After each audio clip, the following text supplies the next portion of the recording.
What's up guys, in this video I'm going to compare the penetration of the 223 and the 8mm Mauser on these chainsaw bars. I'm not going to lie, they're a little rusty, but I've got 10 of them stacked up here.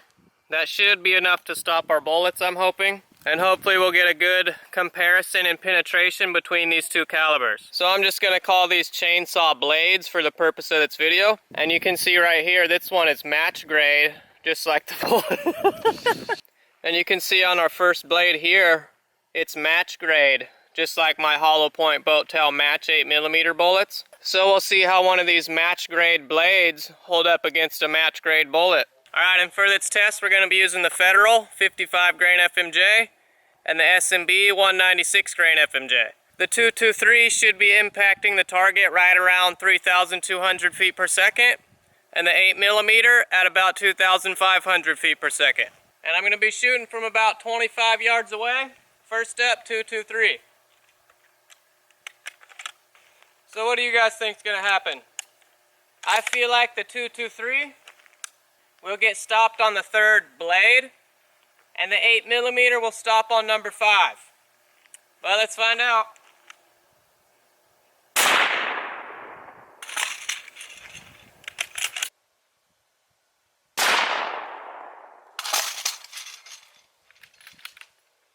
Alright, we got a nice solid hit with our 223. Now I'm going to try the 8mm.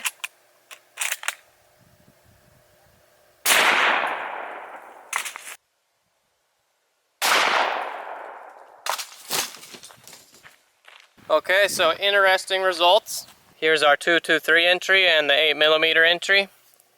You can tell the 223 already shed its jacket or part of it off on that first blade, which is kind of what it usually does. And our 8mm has a much bigger hole, as expected.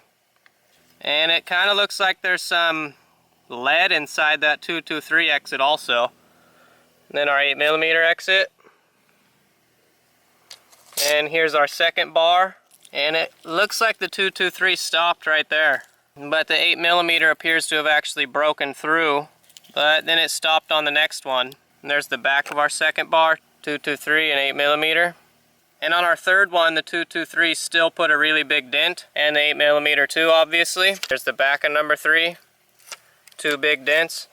And number 4 also has huge dents from both rounds. The back of 4. Number 5, still huge dents. Number 6, there's a tiny dent from the 223 still, but the 8mm still has a pretty big dent.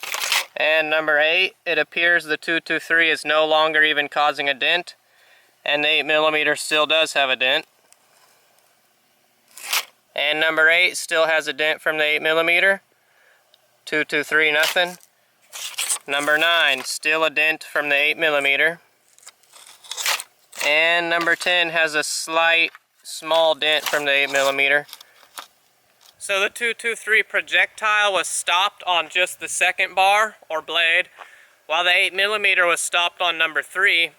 But the 223 put a dent all the way to the 6th one, and the 8mm dented all 10 of them. But like I said in the beginning of this video, we'll see how this match blade compares to my match grade bullet. So we used the S&B 196 grain FMJ 8mm. Now we'll see how that compares to my hand-loaded 200 grain hollow point boat tail match bullet. This is one of my hand-loaded match bullets. And here's the S&B 196 grain FMJ. Okay, so this hand-loaded 200 grain hollow point boat tail is actually a little hotter than that S&B round. Those S&Bs have around 27 to 2800 foot-pounds of energy. My hand load should hit the target with about 3,000 to 3,100 foot-pounds. So nearly an entire 9mm worth of energy extra than that S&B round. But I feel like it's going to do the exact same thing. Let's find out.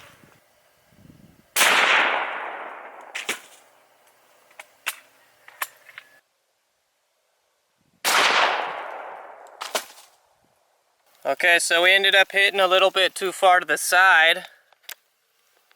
So we're going to have to try that one more time.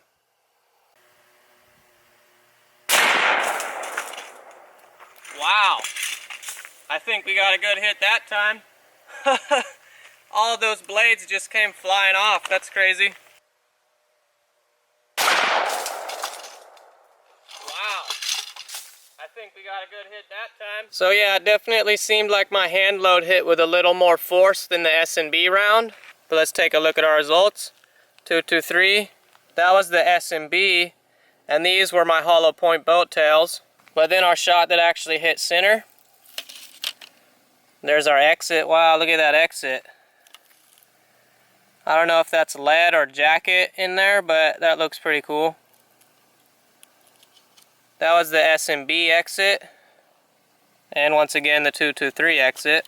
And it looks like the hand load stopped right here on the second bar, but with a huge dent. And it looks like that's the back of the bullet right there.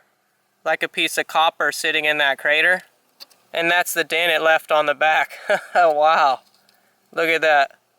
Massive dent, and it's cracked. So it just almost went through. Hit it with so much force it cracked it in multiple spots. And that's where the 223 also stopped, on the second bar with that little dent right there.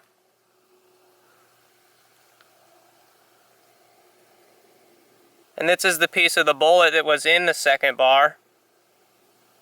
I think it's a piece of the copper jacket, but it's kind of hard to tell. It looks all burnt. And here's number 3. That's the dent the 223 left. The S&B round. And my hand load. So it actually looks like the dent for my hand load is a little deeper than that S&B round. Oh yeah, you can tell for sure on the back. It looks like it broke chips off of it. The dent on the right side is from my hand load, and the left is from the S&B. So yeah, it definitely looks like the dent over here on the right side is a little bigger. And it looks like my hand loaded round actually scraped the paint off the back too. So that's the back of number 3. And our little 223 dent down there. And here's number 4. That's where the hand load hit. Huge dents on the back. So that's the back of number 4. S&B, hand load, bar or blade number 5. Remember, the hand load is on the right side. And number 6. Number 7, still some dents.